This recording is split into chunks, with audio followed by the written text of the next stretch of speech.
414 জন বাংলাদেশি হজ যাত্রীকে নিয়ে জেদ্দায় পৌঁছেছে প্রথম হজ ফ্লাইট। মঙ্গলবার স্থানীয় সময় সকালে কিং আব্দুল আজিজ আন্তর্জাতিক বিমানবন্দরের হজ টার্মিনালে পৌঁছায় হজ যাত্রীদের বহন করা বিমানটি।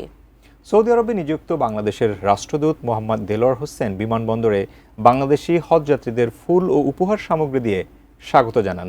এ সময় আরও উপস্থিত ছিলেন জেদ্দায় বাংলাদেশ কনসুলেটের কনসাল জেনারেল মিয়া মোহাম্মদ মঈনুল কবির ও বাংলাদেশ হজ মিশনের কাউন্সিলর মোহাম্মদ জহুরুল ইসলাম সহ কর্মকর্তারা।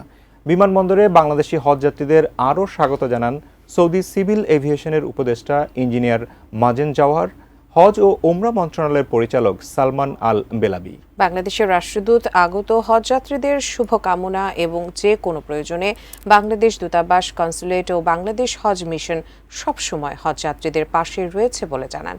বাংলাদেশের হজযাত্রীরা বিমানবন্দরে সুন্দর ব্যবস্থাপনা ও উষ্ণ অভ্যর্থনা পেয়ে ধন্যবাদ ও কৃতজ্ঞতা প্রকাশ করেন। এবছর বাংলাদেশ থেকে মোট ৮৭,১০০ জন পবিত্র হজ পালন করবেন।